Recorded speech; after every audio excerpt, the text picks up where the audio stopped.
ทุกคนมาเบิ่งแม่ยาค่อยล้างถ้วย เป็นการล้างถ้วยฉบับของคนประเทศอังกฤษแบบอันอิหร่านอะไรแบบคนสมัยตะกี้บุแมนตะกี้เดี๋ยวนี้เขาเจ้าก็ยังล้างก็นันอยู่เนาะเดี๋ยวเอาให้เบิ่ง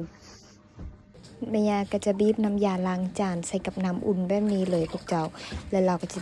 ตีน้ำยาแบบนี้แล้วก็เอาถ้วยเอาหม้อไปล้างลงในแองแบบนี้เลย แล้วก็บ่ท่าล้างน้ำออกอีกก็เฮ็ดแบบนี้ไปเลยง่ายๆพวกเจ้าเบิ่งไหมบ่ดูฟองสบู่ยังมีอยู่ เป็นพวกเจ้าก็คือแบบว่าล้างโดยที่บ่ท่าล้างน้ำยาล้างจานออกก็คือล้างเลยแล้วก็เอาปะไว้ในปะให้มันแห้งเลยพร้อมกับน้ำยาล้างจานเพราะว่าน้ำยาล้างจานอยู่นี่มันปลอดภัยเนาะกินได้ขนาด คือของมากแบบบ่ท่าล้างออกก็ได้โอ๊ยผมก็ประมาณนี้เนาะสิ่งที่แตกต่างระหว่างการล้างถ้วยอยู่ลาวกับการล้างถ้วยอยู่อังกฤษมันเป็นแบบนี้จ้ะ นี่คือต้นฉบับมาแสดงให้เบิ่งละ